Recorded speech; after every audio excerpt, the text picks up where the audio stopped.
سلام صبايا، اليوم معنا لوكين ميك اب بني بجلتر وبدون جلتر.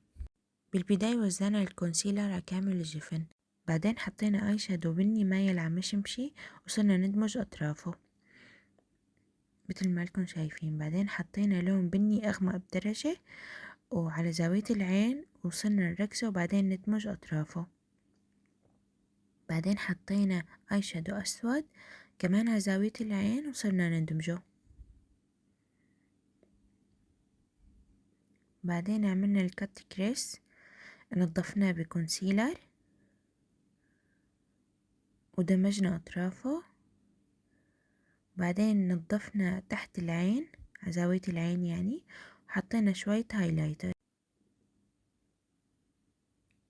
بعدين حطينا بني كاشف عشان يتناسق اللون بين الهايلايتر والبني الغامق. بعدين وزعنا كونسيلر أغمق من لون البشرة بدرجتين. بعدين مدينا الفونديشن ودمجناه بفرشاي.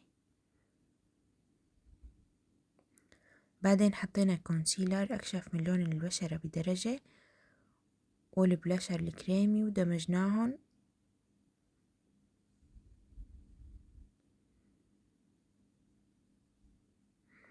بعدين ثبتنا بلوس باودر على زوايا العين وتحت العين. بعدين بقلم بني رسمنا الحواجب، وبمسكارة عم نمشط الحواجب، وحطينا شوية هايلايتر عند مدمع العين. بعدين بآي شادو بني رسمنا الخط السفلي للعين، حطينا شوية جليتر على الخفيف. بعدين حطينا شوية هايلايتر على عظمة الخد،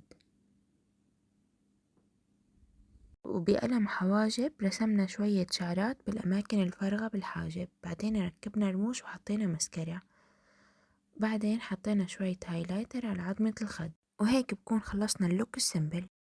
وهي هي النتيجة النهائية للوك.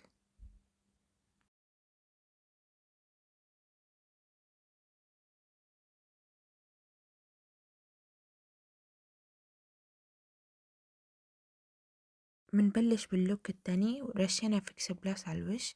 بعدين حطينا مرطب للوش ووزعناه على كامل الوش. بعدين حطينا السيرم ووزعناه. بعدين البرايمر.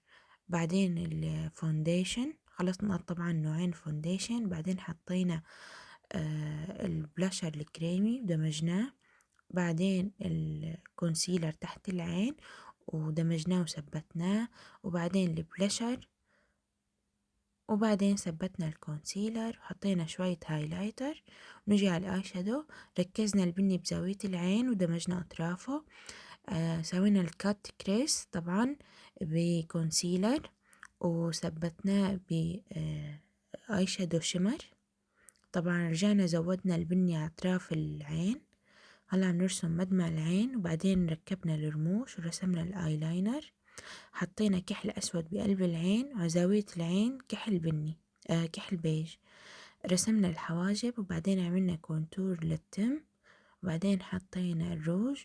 وهذا هو اللوك النهائي. خبروني بالتعليقات أي لوك حبيتوه أكتر. يلا باي.